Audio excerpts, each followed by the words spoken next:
Alright lads, so starting tomorrow we are going to get the return of the 10th anniversary units. I believe later in this month we are going to soon see Ichigo and Uryu return. So of course if you did miss out on those characters, you're likely going to want to summon for them too. It's kind of a jam-packed month in terms of summons here. A lot of big banners are returning. In this case, Uryu, Jushiro and Renji are also set to return tomorrow and will be here until the 20th. So you have a week to summon for these characters. And if we quickly scroll down, having a look at the filler pool here, I do like it, I will be honest. So before we have a look at the characters once more, the quick breakdown on the filler pool, I think the biggest standout here is definitely going to be Apache. As far as I'm aware, maybe I've missed something here, but I'm pretty sure this is the first 2025 Blood War unit to be now seen as a filler character.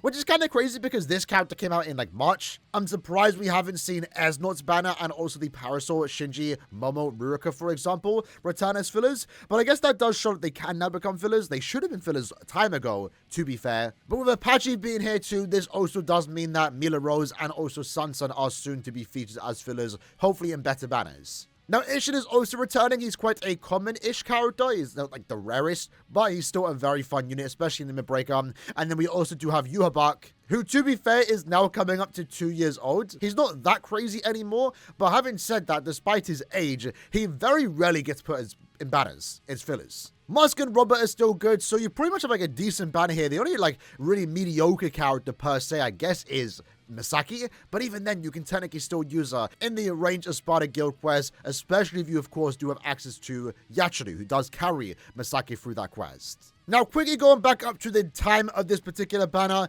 I believe tomorrow, not confirmed, so don't take my word for it fully, but tomorrow we might actually be getting our mid-month banner announcement. The mid-month is scheduled to release on the 17th, so when that banner does release, this banner will also be here. So in the potential chance the banner doesn't get announced tomorrow, you can just wait a few days for that announcement, and you can also even summon for mid-month before deciding to summon on this banner if you do want the characters. Now, the reason why I'm saying that the banner should get announced tomorrow is because it is going to release on the 17th. And normally, more often than not, banners don't get announced on the weekend. They will get pushed to the nearest Friday. So unless the banner is going to get announced on Sunday, the date it's supposed to get announced, there is a good chance it does just get pushed early and gets announced tomorrow. So we might potentially find out what mid-month is tomorrow while this banner does release, so you know straight away whether you want to summon on mid-month or of course you want to summon on this banner. But likewise, of course, something that we are going to mention throughout the entire month, end of year is coming up. Right now, the biggest hope for that banner is that we are going to get a Bankai Shinsui, and if you are wanting that, well, you're going to want to make sure you've altered that too.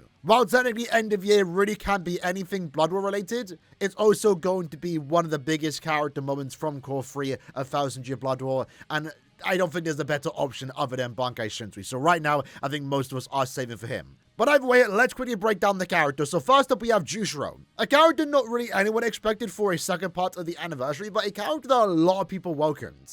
Jushiro, though, is a power ranged Aaroniero killer, and in terms of damage output, the character has a lot going on for him. He has Frenzy +3, an 80% Berserker with more Berserker through his EX skill, and once he does inflict a status summon, in this case an increased chance to inflict paralysis against any Aaroniero enemy, you will then gain a 100% spiritual pressure boost. On top of that, you will then also deal 80% more damage to paralyzed enemies. So damage output with the strong attack kit that he does have, which is a very good kit, especially for Guild Quest content where this character does excel in. His SA1 is a vacuum-like attack, groups in the enemies together. His SA2, which is also a superior strong attack 2, so it does deal more damage, is an AoE in front of him. And then, of course, his strong attack 3 is going to be a full screen. So with the strong attacks and the damage output that he does have, he's one of the best characters in the game. And it gets even better because he also does have really good utility effects, long strides. He's immune to every status omen at a 200% resistance. Right now, that's one of the more annoying things post 10th anniversary is status omen pools having that, needing most of that 200% resistance, and it's really cool that he has that immunity for pretty much every status omen. And then to wrap it all up, every time you move into another room with this character, he does reduce the cooldown for everyone's strong attacks in his team by 10%. So in Limit Breaker, this character is always going to have his strong attacks, and then he's allowing his whole team to have all their strong attacks ready. Overall, very good character, especially for someone that no one really expected to be this good.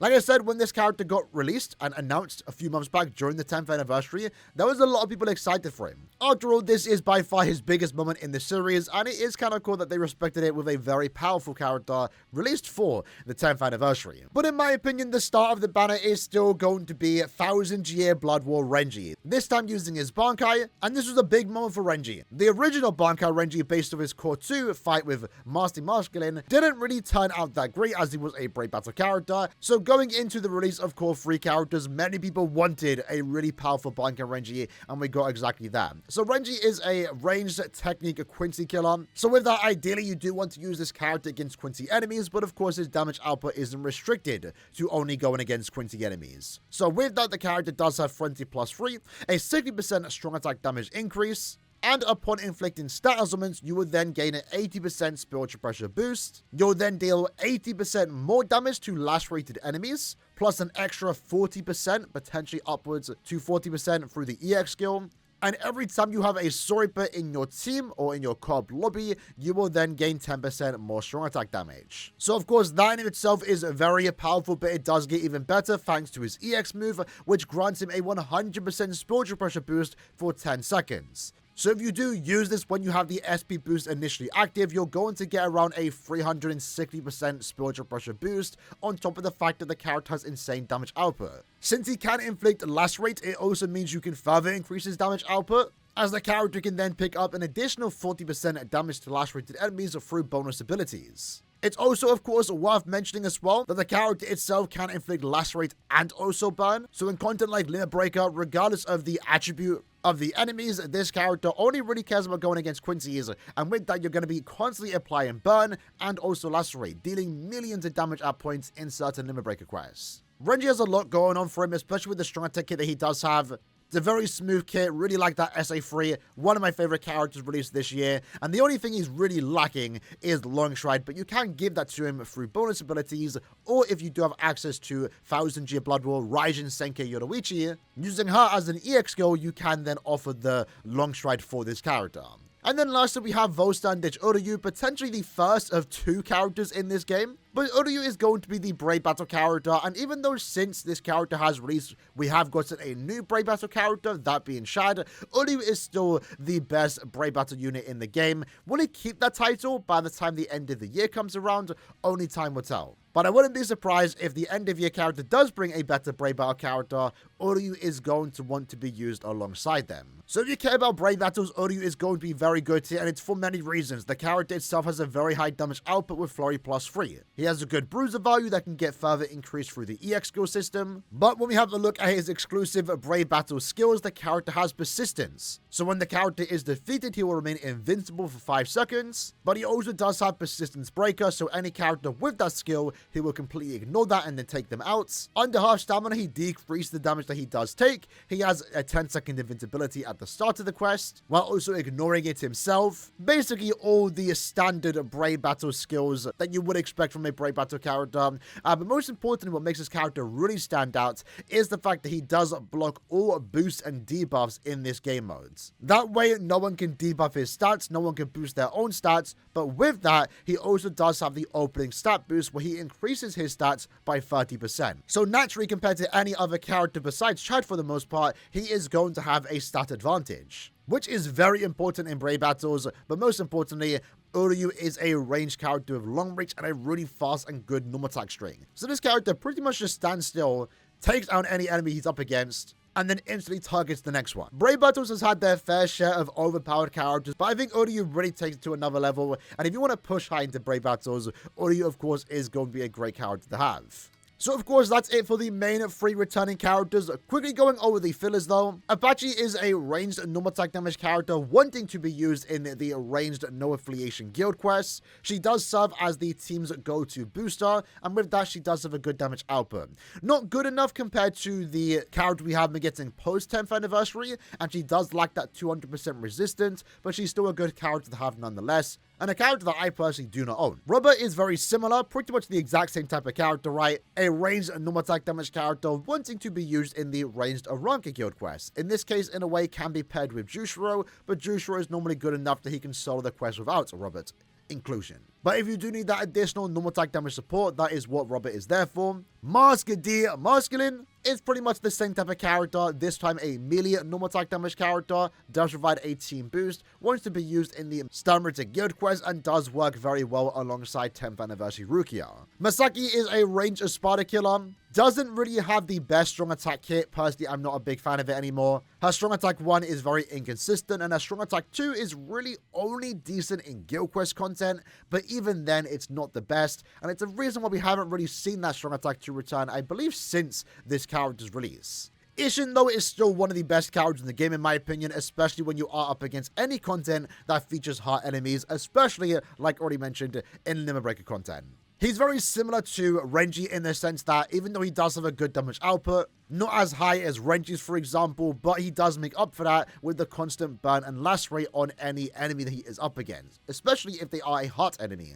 That allows him to compete with some of the newest characters in damage output when it comes to specifically Limit Breaker content when they're up against heart enemies. I mean, 10th Anniversary Ichigo is one of the best characters in the game, if not the best character in the game, and Ishin was putting up very similar numbers when it came to Limit Breaker content. Unfortunately, we can't say the same thing about Yuha Bug, but he's still an overall fun character, gets access to 2 soul bombs, gets stronger the more enemies he defeats, but that's really about it. Fun character, looking forward though for a potential new Yuha Bug. When it comes to the banner format, it's a standard banner here, so you are getting the discount every first 2 steps of a rotation.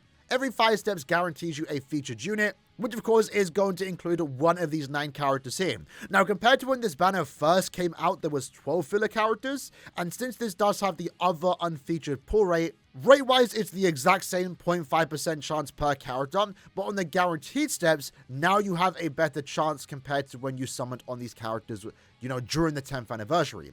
Now it's 1 in 3 to get a banner character versus 1 in 4. So unfortunately, while you aren't guaranteed a character of your choice on step 25, therefore meaning you shouldn't go that deep on a banner like this unless you are a massive fan of Renji, Jushiro, and also Uryu.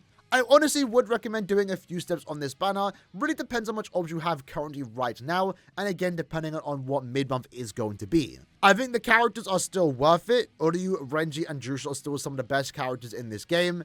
It does feature some pretty decent characters, I think the standout here being Apache's first time as a filler. And in my opinion, with the way characters have been going, I really only recommend summoning on characters that are returning from post 10th anniversary. So these characters included, because they are still really good. But I wouldn't go down to 0 all the way to step 25 since you aren't guaranteed a character of your choice. Maybe at most, if you're new, started after these characters, 5 to 10 steps. Limit yourself because again, end of year is also coming up and you are going to want to have also that. I already did mention too, 10th anniversary Ichigo and Rukia are going to return. We don't know how, but they are. So you might also want also that, but then again, these are limited characters, so they technically are more rarer compared to Ichigo and Rukia. So maybe it would be better to summon on a banner like this versus potentially Rukia and Ichigo's return. But ultimately, you only have to re-summon on them if you like the characters. If you are wanting them just because they're good but don't really want to like actively use them a lot, then you don't need to summon. Keep saving for your favorites again, potentially like Bankai Shunji for this end of year banner, which I'm hoping